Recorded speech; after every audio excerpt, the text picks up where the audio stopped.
It's time now for the Casey Ingram Show on WSTU. The opinions expressed are those of the program host and guest and not necessarily those of WSTU. WSTU does not endorse products that may be mentioned. Any reproduction or retransmission of this broadcast is strictly prohibited without written consent of WSTU. It's time to call in with your questions and comments at 220-9788, 220-WSTU. And now, here's Casey Ingram.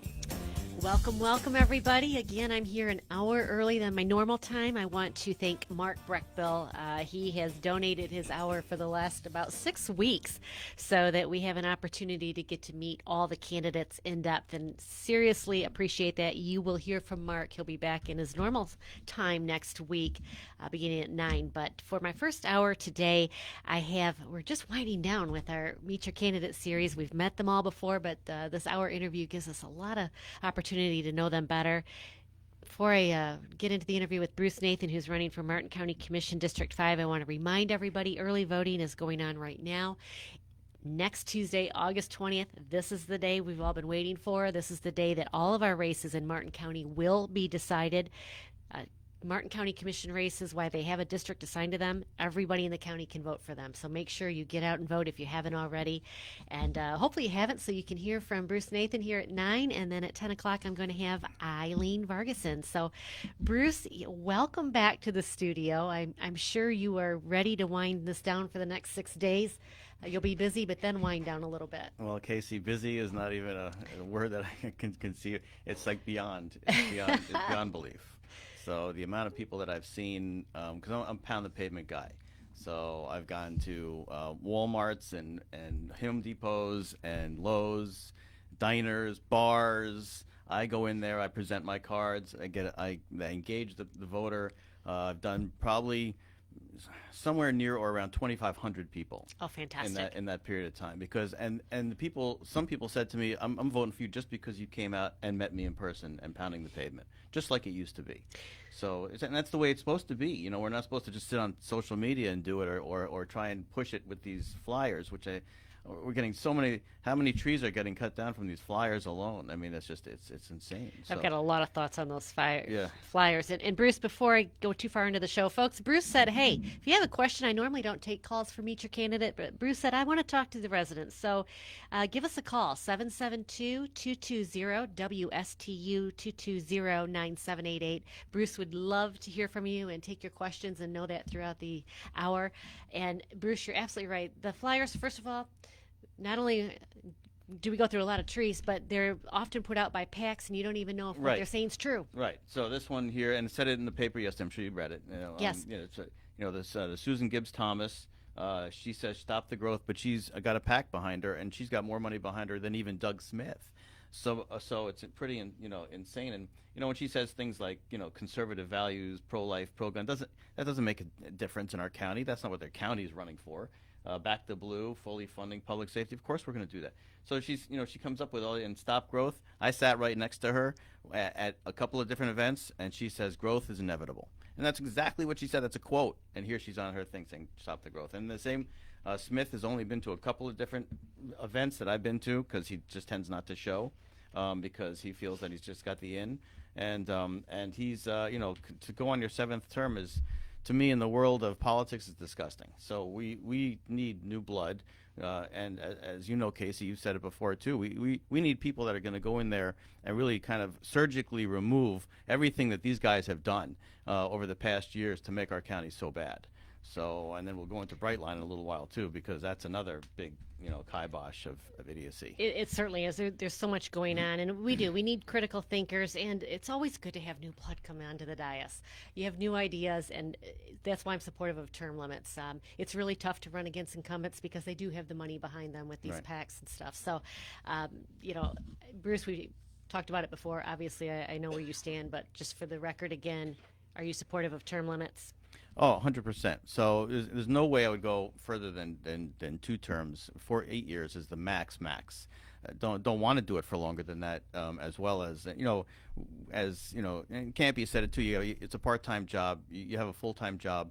If you want to keep your full-time job, which you have done or whatever that you love, which I'm a physical therapist, done for 28 years, Well, then you stay with it, and then you always have that to go back to. I tell my patients I'm retiring when I'm 92, so that's because that's what you want to do. You're just here to go in to get a job done, and you're being hired by the people. So people who are listening to me, you will hire me to do a job. And the reason why I'm doing the job is because you've seen my website, okay, brucenathan2024.com. You just go there, you see what I've said. I got some videos, actually, some takes from this show when I was here, and then I've got some other things that are on there as well. But it's a very unique site. And then I've got a book that I wrote. Nobody's written. I could tell you, not one person in this campaign or candidates have written a book. So I've written a book called Senator Who. It's a free download on there. And actually, when I was at City Diner campaigning there, one guy he didn't like me at first, and then he said, well, wait a second, let me see your website, because he didn't like I was handing out cards. He thought to cut the trees down was too much. So he did a QR code. He went there and say, how come you don't tell people you have a book and it's online, and then that's not cutting down the trees and that's environmentally friendly? Well, you just brought that up, so here I'll bring that up too. So you can read about what I was like, or what my life has been like up until 2015, before I ran for senator and before I ran for governor. And a lot of things have changed since then too. So it's quite the world we live in, how things propagate and change. So and I'm here to try and make it so that we can make the change in Martin County to go back. And I've been rereading the Comprehensive Growth Plan, the original one, and why we're not still sitting on the original Comprehensive Growth Plan. It doesn't have to be from 1982, but it could be from 1990. I mean, really, that's where all of us moved here for that. That's why we live here. So, and we are so far past it. So you're going to need somebody in there who's going to really just stand your ground and not allow somebody to bypass you. And that's a person who's not a politician. So that's me, and I'm totally not a politician. In fact, politicians, they're going to talk all nice to your face and everything like that. And we've seen Ed Campy, we've seen him at community events, and he's a very nice man. He talks very nicely to you. There's no doubt about it, 100%.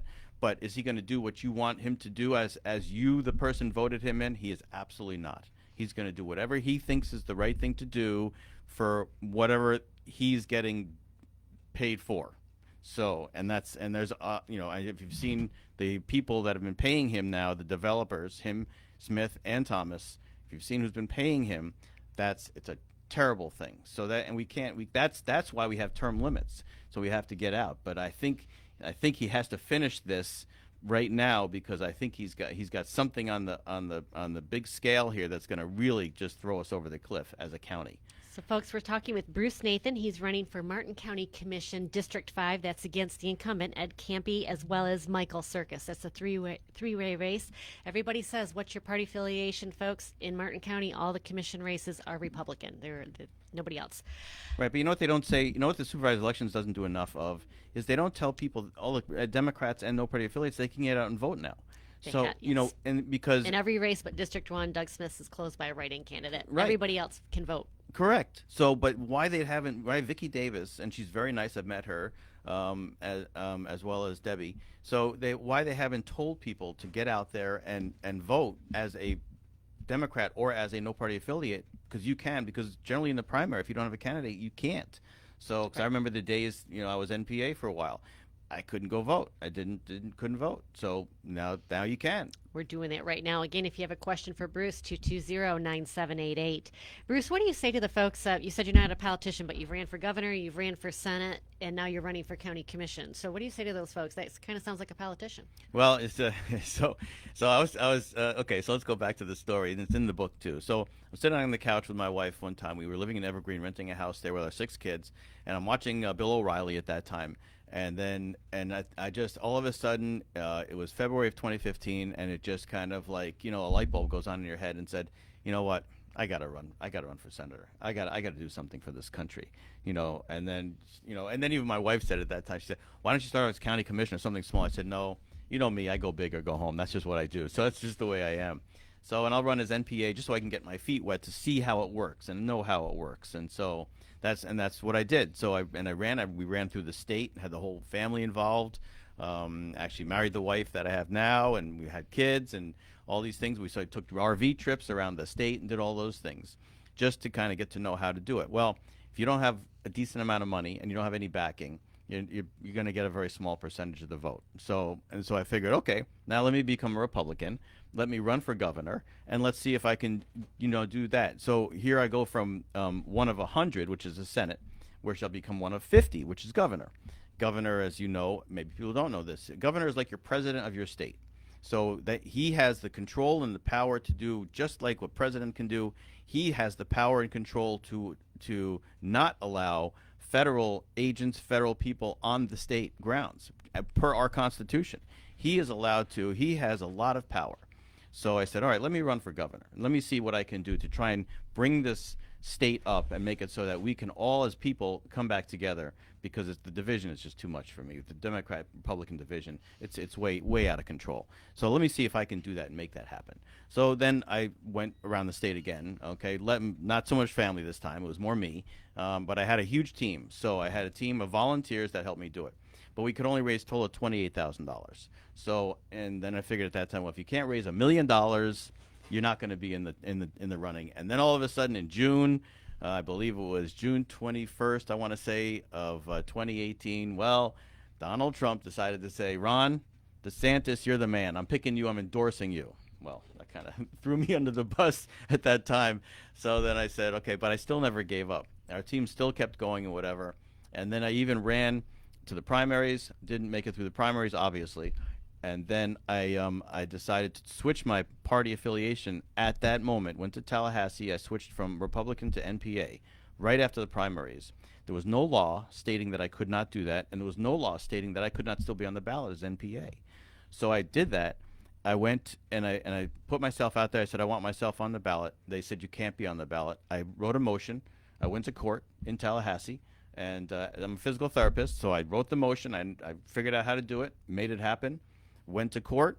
3 attorneys from the Division of Elections in Tallahassee came against me, and it was an emergency motion, so it happened within a couple of weeks. What happened was, even though the judge says I was right, there was no law that stated that I couldn't do that. They said the physical way to get my name on all the ballots in all 67 counties was impossible. So she had to rule for Division of Elections only because there was no ability to get my name on all the ballots. So I lost the case. I ran for an appeal. So by the time the appeal was going to get there, they didn't see it till December. It's all over by then. It's all done deal. And then they consider a moot point. So they Division of Elections decided to run for a dismissal. Sent it to the appellate court. The appellate court approved the dismissal because you couldn't fix it at that point.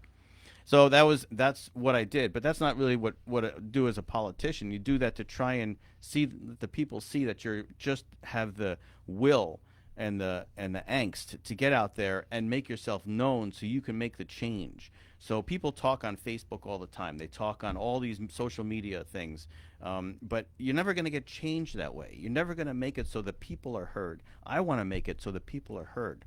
That's why I'm running for Martin County Commissioner now. So I've got a very large farm, not large with acreage, large with animals. But the idea is to make it so that I don't have to leave home. I don't have to leave the county. I don't have to leave my job. I didn't leave my job before. I still worked full time and ran all around. But here now I've got an hourly job. So I go work for South Florida Orthopedic. Been there almost 2 years now. And, you have to do things that you can do and then get them done. So I'm a goer. I'm a doer. Sleep is not necessary at all. Really is, but not for me, really. It's just I think it's a waste of time. I always say to people, look, you're going to sleep a long time in like 50 or 60 years. That's a long nap.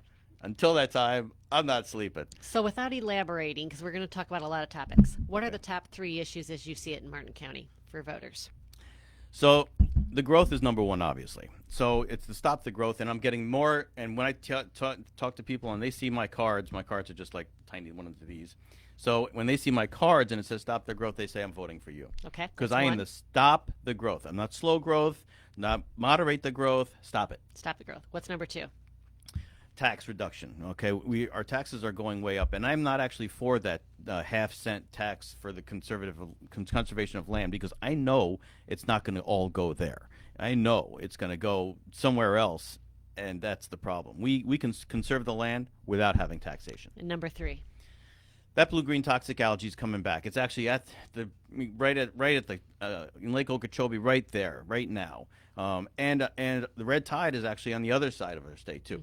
It's all right there. We're not getting rid of it. The Army Corps of Engineers are not getting rid of it. They never will. So I have in my pocket some multiple scientists, a dozen right now, that will come with me, and we will make sure that we make the toxic algae. You can't kill it. Okay, so that's the whole deal. You can't, people, then we've been trying to kill bacteria for a long time. That's what humans have been trying to do that. And that's just, it makes no sense. The idea is you have to make whatever you don't want anymore like what you're trying to do to try and get rid of it. So you can make it inert, so you can make it so it's not going to be toxic anymore, and then it dies off on its own. That's what you have to do. You have to make it so that that product is not like that. Nobody thinks that bacteria is intelligent. Bacteria is very intelligent. It's become a super bacteria where we have to pump people full, with that have MRSA in the hospitals or whatever. We have to pump them full of antibiotics for days and days or weeks and weeks. Still not killing it. And this is where we've been for a long time. Nobody's thinking on the other end, well, we're not killing it. Well, how about if we work with it to see how it wants to go away? Same with the toxic algae. We're going to make it go away. I'm going to make it go away. And I don't need actually any county approval for that, because we're all going to volunteer to get this done. So that's where I won't need any Martin County commissioners to approve what I'm doing, because we're just going to do it, and it won't cost any money. Then the other question is, well, how come you haven't done it already? That's right. Okay, so haven't done it already because the people that I've talked to, they want somebody that's got some gravitas. They have to have some kind of an elected position to be able to be seen. Otherwise, you're never seen. So Brian Mast has been trying to get rid of this toxic algae through federal funds and throwing money at it with the Army Corps of Engineers since he's been elected, and still there. And it's never going to go away. Can't throw money at it. It doesn't like the green money. So it's still it's just eating away our green money, actually. So I want to do this in such a way where we are going to surgically remove it in the most capable way, and it's through intelligence, it's through intellect. I mean, we can't do it the way we're doing it right now. That's through political means, and engineering is not the way it is. Science is the base of what we're all built on. Gary says, for the sake of the general public, help us now, not after you're elected. Yeah, well, I have to get elected first, but I've got a lot of other ideas once I'm elected too. So it's not just one thing. I'm not just because I am a physical therapist. How many different body parts do we have problems with on a daily basis, and how many people that I've seen, and then how many different ideas that I have. And new ideas come up all the time. It's a continual reading of science and journals and knowing what's out there to be able to know how you're going to be able to eradicate the problem that any person has. So, and then you just take that in a bigger picture. So, and anything that you put in with government, they're always going to say, okay, it's going to take a little while to get rid of. Okay, so anything that I'm telling you right now that's going to happen, I'm going to it's whatever it is going to be implemented for me within 60 days of when I'm sworn in, because I'm going to go crazy to try and get all this stuff done, and I'm going to have enough people that are going to be on my side, including the general public, to try and make it so that this is all going to happen. So, but that's what it takes. The Martin County Commissioners that are there now, they kind of go into their little room and they kind of like sequester themselves like they're a little jury and decide what they're going to do for the rest of us. And that's not the way it's supposed to be. We should be out there with the people, have town hall meetings, monthly or at least. Why should we have to go to their little chambers on Tuesdays from 9 to whenever? Because people are working. Did they understand that people work? That's why I can't go to the county commissioner meetings. So a lot of people like Michael Circus because he goes to the county commission meetings. Well, I work a full-time job. I support my farm. I support my family. And that's a lot of work that I do to try and support all that stuff. And I can't take time out to go to these meetings that could last for 2 hours, 4 hours. Sometimes it could last longer depending on what's on the docket. So, as a county commissioner, yes, I have flexibility with my job, and I can absolutely make every meeting for every time. But I'd rather meet the people on Saturday or Sunday when they are not working, when they have time. Let's work it on the people's docket and not the county commissioner's docket. So we're going to talk about Western lands, agricultural lands. You just said you have a farm. Actually, I've had a lot of questions since the last show because you have a 2.5 acre farm. Yes. And about 250 to 300 animals? 300, over 300. Over 300 animals. Everybody says, how do you have 300 animals on 2.5 acres, and what do you do with all the poo? Okay, so all right, big so questions. chickens are encompassing right now 249 of our animals of over 300 animals. So with chickens, we have them divided into seven separate coops on one side on one area, and then we have like our little area that's also kind of more of an infirmary because not everybody's always well. So we have to segregate them off, and then we're still the Humane Society calls us, if not every week, every 2 weeks. Another rooster, another rooster, another rooster. Okay, where are we going to put this guy? Where are we going to put this guy? So with the roosters, we can meld them in and help and free range them. So right now we have about 65 or so free ranging roosters that are running around. But roosters are very territorial, so they have to meld themselves into that group that's there. Otherwise, it becomes fight. A lot of people see shows and they see the roosters fighting and all the cockfighting and all that stuff. It's not like that. It's not real life. But they do get into tiffs. But so do brothers and sisters. So do children and parents. They get into tiffs, and so we all do as animals. So they get into tiffs and then they walk away. So do the pigs that I have out on the pasture. So the pigs is very unique. Okay, so let me talk. And my pasture does not stink at all. There's not one smell that you could smell out there that smells bad. Well, why is that? Well, because I have invented a way for the pigs to eat food that makes it so the other pigs actually eat their poop, or the birds come and eat the poop. So what is it? It's grains. It's crimped oats. It's alfalfa pellets, and it's a type of a feed that's a very natural feed, and it's a small amount of each, as well as alfalfa hay. So that goes through their bodies in a very clean way. A lot of people feed pigs, scraps or whatever. The only scraps they'll ever get is like a banana goes bad or something like that. So, or pineapple, something happens. We grow pineapples and throw the pineapple stuff. That's the only stuff, but it's always natural. But all the stuff that goes through their body is natural. That, believe it or not, with humans, it's the same kind of way. If you put everything in your body that's natural, well, your poop's not going to stink so much. It's because we put such garbage in our bodies. That's the stink that makes our bodies are trying to get rid of. So that's why we smell, and that's why they don't smell, because of what I feed them. And they're all very happy. They're all very well fed. After they've eaten, they go off into their little siestas, because that's what pigs do during the day. They basically go and forage a little bit, and then they lie down and sleep for the rest of the day. So that's why they're pigs. So anyway, and they get fed twice a day. No smell, no poop, no You got to poop. talk to swine farmers up north, because Okay. I'll tell you what, when you go by a pig farm. Okay, so and good. and look, we have all these kids camp. So we have Palm City Farm Camp in the summertime. That and what they do is they come and obviously if it's going to smell, these kids are not these Palm City kids and whatever. They're not coming on our pasture if it smells. So it doesn't smell, and so what they do is they see that the pigs are pooping. They see that other pigs actually come by and eat some of it, whatever. They're eating the poop. But you know what? It's all the same stuff going in and coming out because it's natural stuff. So obviously they're living very well. We've had in our pig side we've had a couple of deaths of pigs, but that was only because one had a UTI and one had intestinal entangulation. So and that was it. So and that's not bad for all that we've adopted. No, over 300 animals. It's incredible. It's incredible. It really is. And and it's the story is that every day you want status quo going out every day. You want to go out there and see the same kind of stuff if you can. But when you have animals, there's always something a little different. Always something a little different. But that's the way life is. Life shouldn't be going into a little cubicle and well, some people do this in New York City, obviously. So, but down here in the farmland, you have different things going on all the time. So we're going to stay on the agricultural lands, western lands. Bruce, I just gave you a diagram, folks. For those of you that are watching on Facebook or listening on the radio, if you go to my YouTube page, The Casey Ingram Show, look at the District 3 candidate forum that was recently sponsored by Jupiter Island, and go to the urban service boundary questions. And this one's going to be about a project called Waterside. Give me a little background for the listeners and for you, Bruce. The land that was proposed for the Waterside development was originally zoned agriculture. In 2010, a portion was rezoned commercial waterfront industrial in hopes of spurring jobs in our local economy with one of our most important industries, the marine industry. However, at the time of approval, it was not realized by the county or applicant that the Army Corps of Engineers had a perpetual easement to that portion, making the waterfront inaccessible and the project not viable.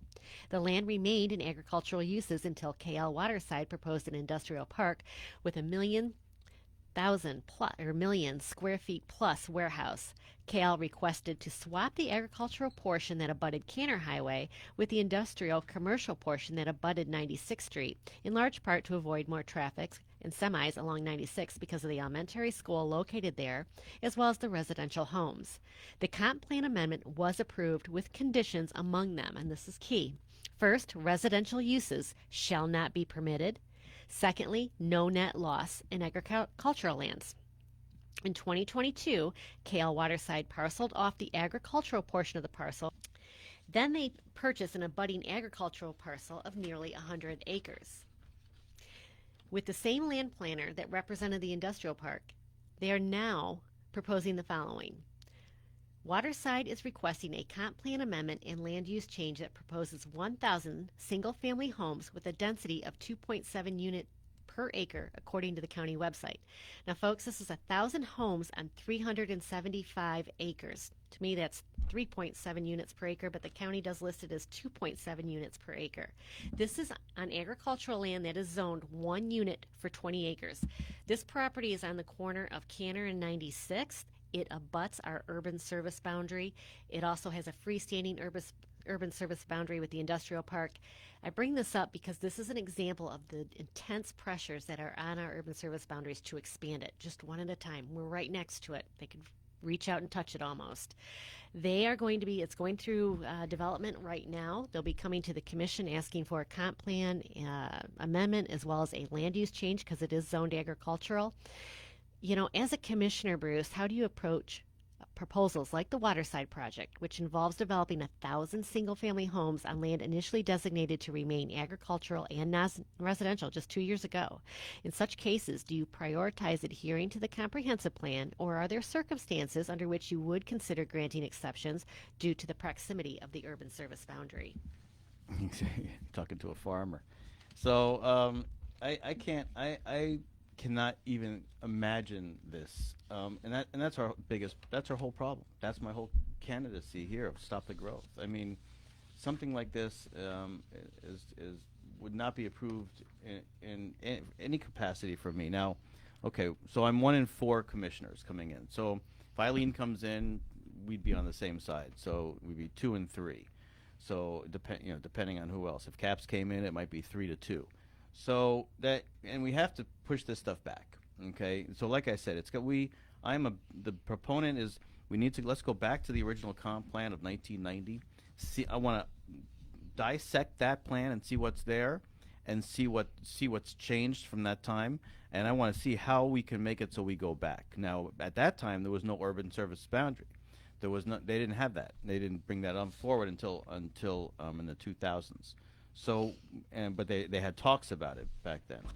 So I can't even imagine the whole ideology of this. We're losing 2,000 acres a day in the United States of America to developers and foreign nationals and other people that are trying to take over our country. And if we don't really hold fast to having farmland here in our county, where let's just say there's a problem with us getting food from somewhere, and we want to be able to grow things here. Well, if we sell all this off, we've got no place to go. We're sunk. We become we're fishermen. We're all fishermen, and then what are you going to fish for? Because if you don't get rid of the toxic algae, we have problems there too. So every place humans go to and touch, basically, it's not going to be good unless somebody with an empathic heart like myself can come forward and say, this is not going to be good for us. Let's talk about Maggie Herchula for a second. Everybody seems to bring up Maggie every time I go talk to them. The environmental activist, the sister of Janet Reno.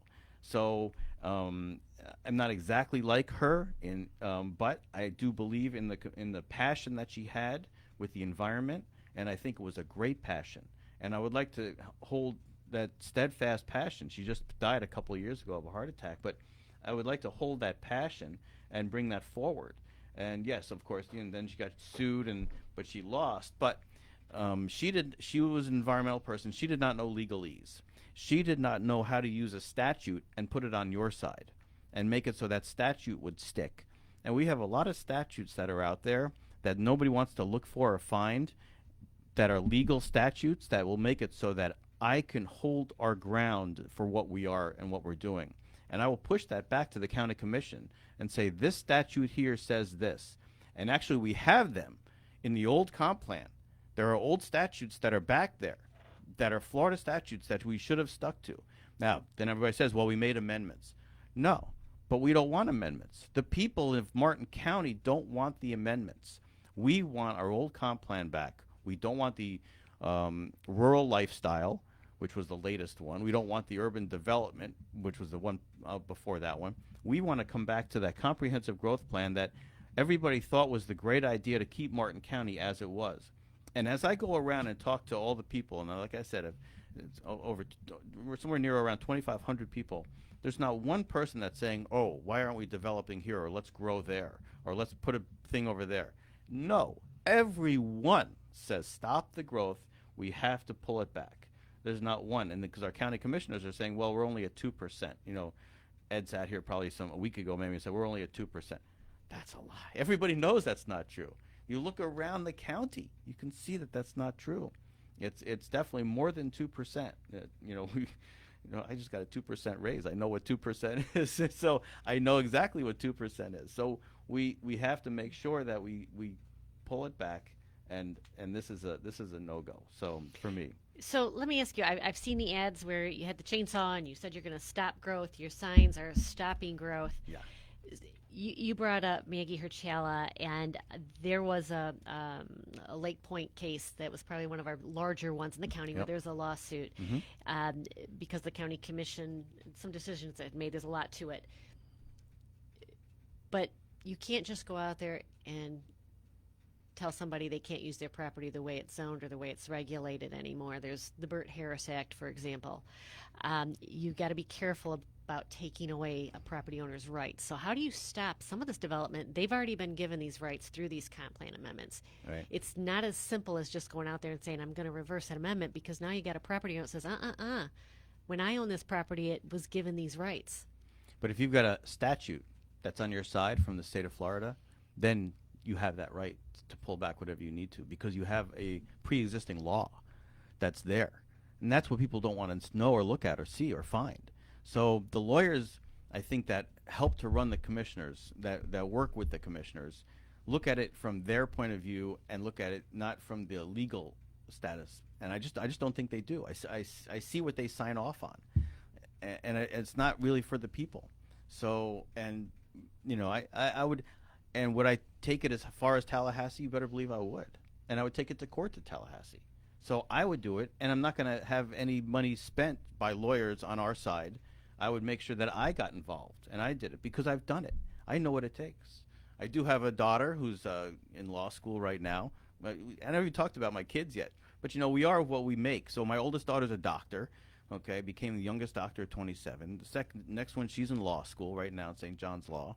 Okay, she already got her degree, master's in maritime.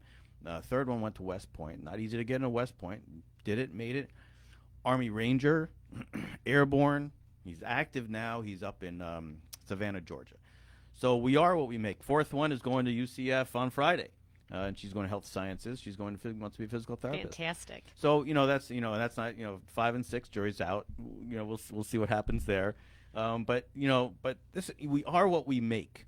And that's what I've made that in my life. I've made these children to become people, so that they can get out there and help their community.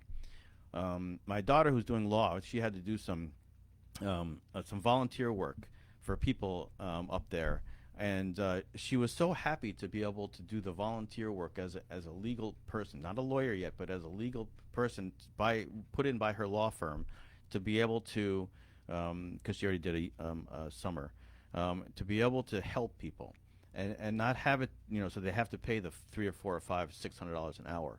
And just make it so it's like it was a legal aid society she went into, and they get helped for free, and that's what I bring up.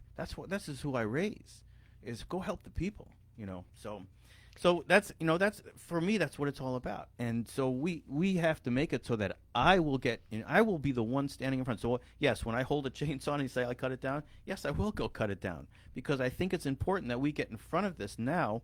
If we wait, nothing's gonna happen. You're not understanding. Nobody's gonna understand this. The type of person that I am, okay, willing to end the toxicology because it's the right thing to do and not for money in your pocket.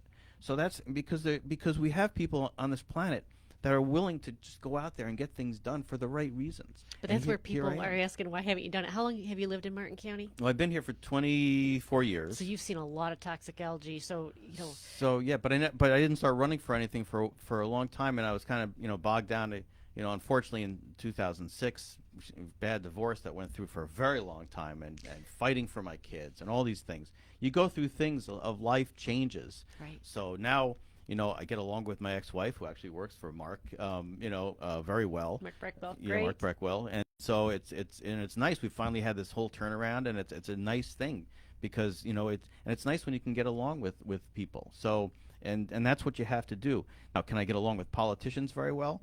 Absolutely not. Okay, it's not my drill. Okay, and it's not my jam. I can't politicians because they lie.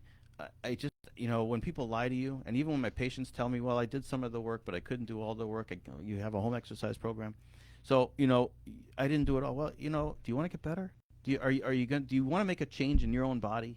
Then you got to go out and do the work for yourself. You can't come in here twice a week and see me for 45 minutes and expect change. So you have to go out and do it.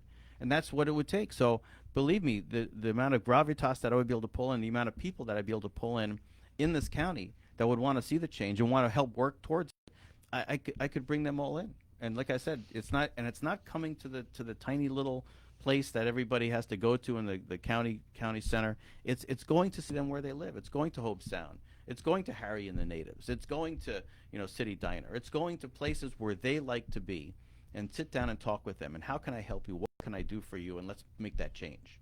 That's what it's got to be. Talk about that rural lifestyle a little bit more, because that's a very contentious issue for a lot of people. There's very pro supporters and very negative supporters on it. What is it about the rural lifestyle that you disagree with? Well, it's not real. It's not the word rural lifestyle. We have our rural lifestyle. In reality, if you look up the definition of it, it's like what I have as my farm. That's the rural lifestyle. Or anybody who's got a farm out there, a real farm, that's what you have, and that's your rural lifestyle. What they've decided to make it was something that incorporates housing and golf courses and all these other little nuances that it's not really rural lifestyle. It makes it so that you can build on different things and make it into so many acres and make it so small, which again is not rural lifestyle. It's something that's just not the way it was meant to be. So just for the wording alone, and I'm very big. There was a time in my life actually that I read through the dictionary. So I believe in our words. I believe in our system of words and how they work. And we define things in a certain capacity. Now it's different now with this generation. So that's a whole different world. Now 14, 15-year-old, those words are wild. They are. So slay and valid and all these other things that are out there now. I said, okay, what does that mean? I have to ask my daughter, what does that mean now? What? Okay, so. But for the real us that are around and voters, we go on the balance of what our verbiage is, and we have to understand what's going on. And rural lifestyle is not really rural lifestyle. So and it's funny why. you say that, because when that was named, that was one of the things that actually the proponents of it said this was the worst name ever for this particular amendment, but that was the name that came out. But let's break it down here for the two projects that have been approved under it. Discovery down on Bridge Road, 317 homes on 1,500 acres. That ends up being 4.73 units per acre. Ranch, 175 homes on 3,900 acres, 22.3 units per acre. So what's bad about that? Well, I don't believe that it's too much building too fast on land that's really supposed to still be agricultural land. Okay, again, it's going back to the farming ability to farm in our county. We're losing it all, and one of the places that's the best places to farm is actually that Bridge Road, Hope Sound, the 95 area, that whole area, east, west, north, south of that whole area where the green market was. The county commissioners here gave the green market people a hard time for some years of having that green market there. It's a nice little green I market. think it was the property appraiser had a different designation on that property, and Okay. it got worked out. So but but it was an issue. yeah, Yes. but it was an issue, and then why make that an issue of something that it's just it's a small little area that they're just all people are trying to come and sell their wares. We actually had our 4-H meeting there last year for the first opening kickoff. Yes. Yeah, they did that for Great little 4-H. green market. So yeah, right at the green market. So that was the whole idea of the whole thing. That's and then and then they have chickens there, and they have all these other things that kids can experiment with and see what's real life. That's the greatness of who we are. So but the county commissioners give them a hard time, but they're not giving these developers a hard time. So that's the problem. That's the big picture of everything. So no matter what land development we have coming in under a Rural Lifestyle Act, and it was even the 2300 Newfield idiocy over there, and that's again 18-hole golf course is supposed to go on there with and water management. So they say it's not gonna work. There's a lot of zoning regulations to have to change because there is a lot of golf courses going out in the agricultural lands, and you certainly do not think of golf course as agricultural. Evidently, those lands are zoned for golf courses. It's for sure. But our county commission here made it so that you cannot have a school on agricultural land. So you cannot teach children about agriculture on agricultural land. How amazing is that? That is amazing. So I mean, that's just and because we were going to try and open a school. Because once we started the farm camp, we said, well, why can't we do this year round and see if we can hire a couple of teachers and make it so that we had a permanent thing going on? Because we have an extra building, we were going to make that kind of all part of it with a pavilion. We're going to do a whole schooling, and that's was kind of just post-COVID, when kids needed to get out and have a place to be outside, and parents were looking to get their kids outside. But we went through statute after statute that to try and override what the county had said. And we couldn't find one that was going to override no schools on agricultural land. So that's one that I'm pulling back as a county commissioner. Chuck Wynn, a couple comments here. First, you ran for Senate, you ran for governor, you're running for county commission. He says you should run for state house. And then secondly, when the Board of County Commissioners rezones land parcels from agricultural to residential, should the owners immediately pay the higher tax rate? No. Absolutely not. Well, why? First of all, why are we doing that? Why are we going from agricultural to residential? So that has to stop right there. So yeah, and that's Right, but that's all by itself. So that's my whole. That's the whole your mantra. platform. That is your platform. That's the big thing. So this hour's going by so quickly. Bruce, I could have done 2 hours with you. However, let's talk about Brightline real quick because the city of Stewart just approved the agreement on their side to give $30 million for a station, and we're supposed to have a parking garage there. Everybody's excited about that, but last night or Monday night we found out it's now going to be just a parking lot for $30 million that Stewart residents also get to pay all of us $8 to $15 if you want to use it per day. So what's your opinion on what's going on with Brightline? The county, by the way, is contributing another $15 million, and I want to point out there's 4 parcels they want to give Brightline. 3 of them are for the train station and the parking lot at $1 a year for 80 years. There's a 4th parcel. It's a transit-oriented development that 40. Brightline wants the right to develop. Transit-oriented development, folks, is those developments where you live, you work, and walk. You don't need a car. You've got your restaurants, you've got your place to live, and you've got your retail all right there and work. They want to develop another 1.6 acre lot at $1 a year for 80-year lease from the county. Looks like the county is going to approve that. Give us your thoughts. Okay, so that's a no-go. So no-go. So Brightline, let me give you some history there. So when I was running for Senate in 2016, Chamber of Commerce, I became a member of the Chamber of Commerce at that time, hoping to get some people to work with me, vote for me. Didn't happen. So, but the idea was I was able to sit on certain meetings, and that was one of them. So I sat with the president of Brightline at that time. He told me at that time, or he told everybody that was in that room, we are absolutely going to shore up all of our crossings. Absolutely. We're going to make it so nobody's going to be able to go across and nobody's going to get hurt, and the cars are not going to make it through and everything. They haven't touched the crossings. Not one little iota of a dollar has gone into the crossings. So if they're not going to hold their...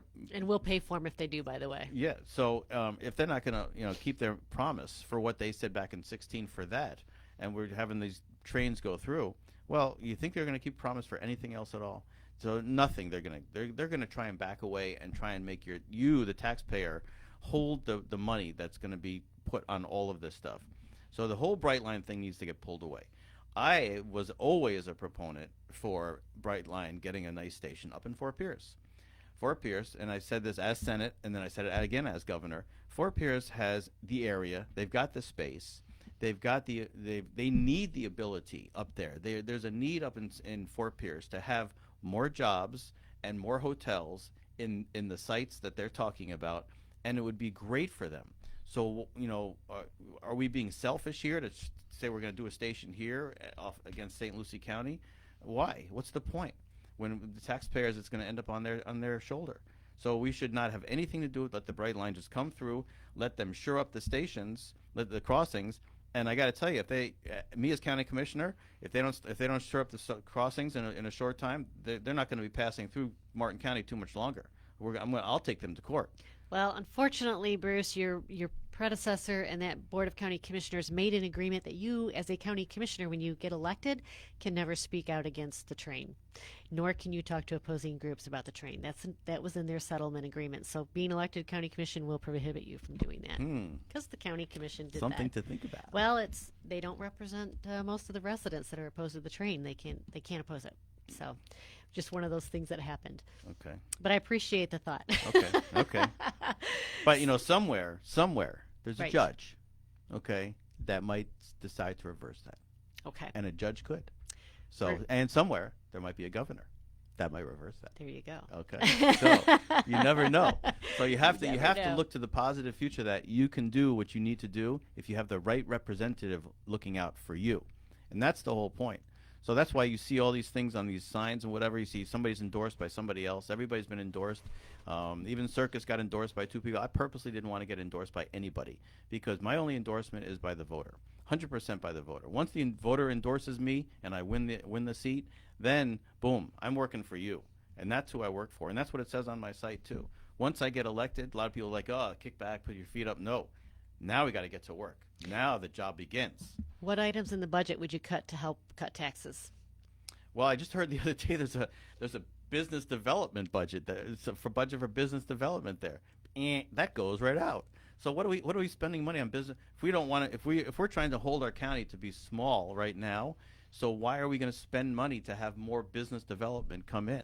So I just heard about that some days ago. That doesn't make any sense. So, but there's a lot of other line item things, and you have to go through it line by line by line by line to do that, to get rid of some of these things that will help to reduce what we have. We have to get another fire station or two in this county, and it has to be in the budget, and it has to be maintained and taken care of. That's what's going to be very important. That's and that's on the good side of for the people, because public safety. We need public safety. When the fire was out there at Stewart West, who was going out there? Well, nobody. Well, they had 21 engine to go out there, but and then they were trying to get people up from Palm Beach, down from St. Lucie to go out there. But Nothing close. Right, nothing there. So that's the problem. And so here we are. That's a perfect example of development without any infrastructure in place before it goes out there. And then they want to put a church up out there too. So there's nothing there to make that happen, to make it so it's going to be hold its ground, to be healthy for the people. So that's part of the issues. So I'll let you touch real quickly on donations. How do you feel about donations and campaigns, and have you taken any from outside of this county, outside of the state? I have not, but I'll tell you, everyone else has. So outside of this county, for sure. Even we looked up Michael Circus. He's taken donations from outside of this county. Buy a cigar store, no less, $500. We saw it just a couple weeks ago. So I've taken it just from a gentleman. I've taken $1,000 from a man and his wife, and who live in this county, who live in a very nice area. They've known this county for a long time. They've been here, I think he said, 45 years. And so he actually showed me old pictures and everything else. And I took the money only because I wanted to do a texting, thing to get out to people, get out the vote for me, whatever. So I because I totally ran out of money, because it's all my own money I'm putting into this whole thing. So that's the only money that and then somebody else donated $50. So that's it. Otherwise, it's my money that I've put in for everything, and the total expenditure To get on the ballot, a lot of people don't even know this. It costs $4,734 to get on the ballot. So it's your money you have to put in there. So that was my money. And then it's expensive. It's expensive to get on the ballot. So that's why people don't want to do it. So that all by itself, that takes my money. And then I've spent in signs and everything else close to another, it's nearly $2,500. So signs, some advertising, videos, things like that, just to get out there. Not a lot of money to run for a county commission seat. But, except for that one donation, all my money. And that's what's important. Now, you have to understand where money comes from also. So, as you know, Campy's got development money out there. It's at least $65,000, maybe $70,000 of developers' money. Doug Smith, I won't even go into, he's not my, but he's over $134,000 now or something like that. More than that, but yeah. Yeah, so more than that. And then, of course, Susan Thomas way out there, too. But Circus, I'm going to touch on him for just a second because I don't like to say negative things. The man lives in a 6,600 square foot home. He lives on 15 acres, which he never paid for any of it. It was given to him by his in-laws, and he doesn't work at all. You can't find him. I've done a lot of research. I cannot find any place that he has a job, any place that he's ever worked, ever. So that to me is, and he's 37 years old, and I can't. I'm the guy. I'm the guy that's worked since I was 8 years old, shoveling driveways in the winter, cutting lawns in the summer in New York, and starting to earn my own money. And I've done that my whole life. So and that's that's to me, that's the work ethic that has to get out there. So are you against generational homes? Well, yeah, because I don't think that's ever going to happen right now. I think that's past. That's gone. That was here for a while, but and I think it was some $3 trillion actually that was brought down in an inheritance from our parents or grandparents somewhere all over the United States of America. Right. That's not here anymore. So generational homes. So if you can afford to give your family the home because that's what you want to do, that's fine. Obviously, it should really go when you pass. That's when you get the home. That's when obviously you've willed it to your family. Real quick, we're running out of time, and Michael Circus responded to that. You can watch his show if you want to hear. Do firefighters deserve the 12% raise plus 6% step up they get now that was approved this past summer? I just got 2%.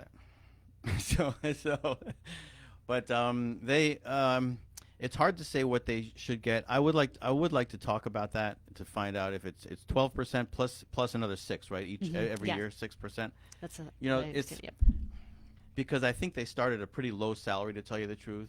So I think that in looking relatively from what they make to what they need in our economy, I think that's okay. Bruce Nathan, we have just 1 minute left. Let folks know, you said you're out and about in the community. You're at restaurants, diners. Where can they meet you? So, look, you can see my phone number on my website, BruceNathan2024.com, BruceNathan2024.com. You can find my phone number there, 772-208-0101. That's my number. I'm very reachable, so you can email me and talk to me. But I will be this weekend for sure. I'm going to be all over the place. I'm going to be up in Jensen for a while. I'll be going to the Publix. That's way on Jensen Beach Boulevard. I haven't hit there yet. And then I'm going to be going all the way down and south from there. So you can find me or call me. I'm happy to meet with you. Happy. Folks, Bruce Nathan running for Martin County Commission District 5 against Campus and Circus. Vote August 20th. They're all Republicans. Make sure you get out there. Bruce Nathan, good luck to you. Eileen Vargas is up next in the studio. I'm the environmentalist.